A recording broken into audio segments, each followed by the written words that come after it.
Okay, we're at the Pacific Coast Sportfishing Show, and we're over in the Seeker booth. I'm with Rick, one of the owners of Seeker, and these are some of my favorite rods to use in the entire world, especially on these bluefin.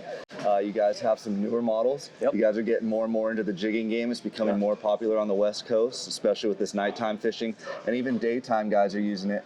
So we need a little bit lighter setups for the daytime because the fish are a little bit more picky. So we're going to get into some of these rods that you guys are breaking into. Yeah, I think we all know how the season's likely to start with the boats going out, stopping on meter marks where guys are fishing all night long and maybe not during the day. Yeah. And this is the unit you want. The new line is called the Koa. We've got a heavy, which is a 4 to 8 PE, an extra heavy, which is the 5 to 10, and the extra heavy is the 6 to 12. Nice. We redesigned the Hercules Jigging Series blanks Yeah. to shut off closer to the angler, smaller diameter mandrels, added a little bit of material to make them stronger because it doesn't look like much, but these are targeting fish to 200 pounds. Yeah, we always tease them. They look like wimpy rods, but then you see guys pull up 150, 200 pound fish. Like the outside diameter is so small on them and they're light, but that's important because if you're jigging all day and all night, you want something light like that, right? The way it used to be done was to maybe be walking around at 2 o'clock in the morning with a 2x4 with a 25 on it, and this is much more comfortable at 2 in the morning when you're tired and grumpy. It's a lot more fun to carry around the deck and easier to work. Yeah. The rod doesn't do as much work for you when the fish is hooked, but these get bit better than the other style of fishing where you're just maybe dropping a bomb or even a jig. The tip action of these entices a fish to bite, and I didn't even want it to be true because I want to be the lazy guy who's just putting my rail rod on the rail and dropping a torpedo sinker with a bunch of hooks on it down. But you get out fished with the guys who are willing to put the work in with the jigging rods. Yeah, they say they just feel way more, that they're able to get better action on the lures because they feel every little thing that they're doing, right? Yeah. And you were talking about the shutoff point on the rod that you guys intentionally moved. Yeah, we'll show them. The jigging line that Seeker had previously was a shutoff point up here, more of a moderate action. We put them on smaller mandrels, moved everything back close to the angle, and I'm going to pull hard, Steve, so hang on to that. All right, I got them good. And we want to see the rod bend basically into your front hand here. Yeah. To get the right action on the jig. And when you guys are jigging down deep, 300, 400 feet, you're going to be able to feel a lot more. You're going to be a lot more sensitive. Alex, one of my best deckhands, swears by these kind of rods, and he swears he gets more bites than me. I'm not so sure about that, but okay, let's talk about like the next step up here because this is a series, right? Three different rods for this. So the first one we went over was the 4 to 8, 150 to 350 gram jigs.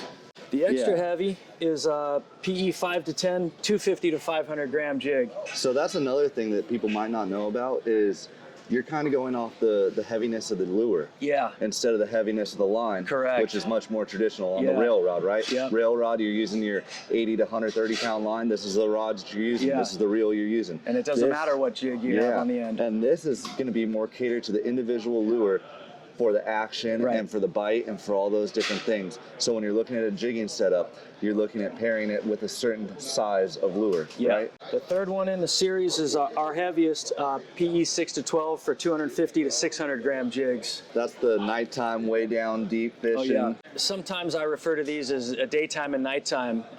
The daytime jigging, you might be on your lighter setup. Right. They tend to not be the biggest bruiser fish in the daytime. And then in the nighttime, you might grab your heavier one. And oftentimes those fish are higher up in the water column during the day when I'm marking them, like 200 to 300 feet. So you get away with a 200 to 300 gram. And then at night, they settle in deeper, right? 300, 400, maybe down to 500 feet. So you need a little bit heavier lure, especially if there's conditions, if there's some current and some wind. So this one pairs up with those heavier lures. Yeah. They got to get down fast. Yeah, get them down quicker because the fish sometimes come through real quick, as we know, and the first 5 or 6 anglers might get hit, and the rest of you miss out, right? I've seen 1 or 2 guys get bit, and everyone else is just falling in line, walking their drift down, and not having any luck. You got to get down fast, be one of the first guys down. Having that right lure to get down there and having the right rod to pair with the lure when we're talking about these jigging We rods. built these with that in mind, but we're also hearing guys that are taking them down to Bay of LA and fishing in for snappers and groupers. Oh yeah, that sounds like some if fun. you like jigging, the Koa series is getting it done for guys. We're having good luck with them. Yeah, even rock fishing. I have fun with these, with the jigging setups, with the rockfish. It's a fun action when like you're bouncing and it hits hard, and it's a different feeling than dropping down a sardine on a sinker rig or something like that. You know, you get that reward. It's a gas when they come and hammer it. Yeah, exactly. Let's show the action on this one real quick too. So this is the XX heavy. I'm gonna pull hard. Okay. You can see he's lifting with a lot of force. This thing is taking a lot.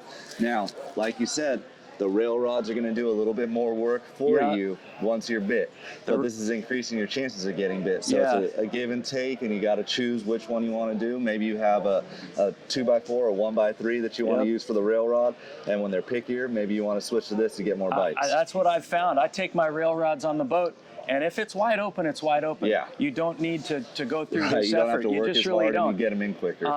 But man, I've been on boats where I didn't get touched all night with my rail rod, and the guy using this had 5 on the deck. Just getting licked. It's just you got to learn the hard way. If you put in the work, it happens. And can we talk about the guides a little bit and why they're set up this way? Yeah.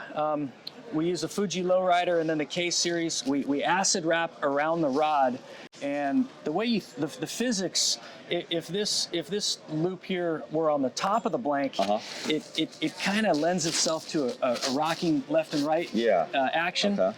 But by putting the ring below the blank, you're just pulling straight down on the blank. No it helps, twisting action. It helps keep the rod more level. Yeah. The other thing you can do is as you roll around the side and get to the bottom, you can get away with maybe pulling a guide out and making a lighter weight model. Yeah. If all the guides are on top and the blank bends, you might have a spot where the line touches, so you need to add a guide. Think a spinning rod has usually 1 or 2 less guides than a casting rod. Out further, so we're kind of making a hybrid here. Yeah. And the whole industry is doing this. It lends itself to this style of fishing. You want a lightweight setup. Yeah. So we can keep an extra guide out of this. And another advantage I've seen of this, if guys get a little froggy while they're jigging and they don't wind the slack quick enough, if it wraps on the guide, it naturally is going to want to fall off instead of getting hung up on that guide. And that's why we use the K series.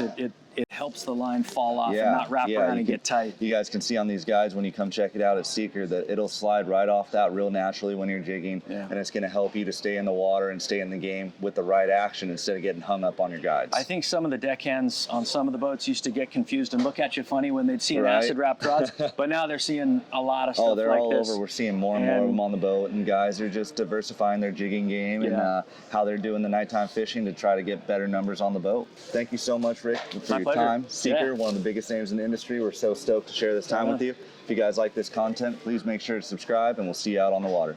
Thanks a lot.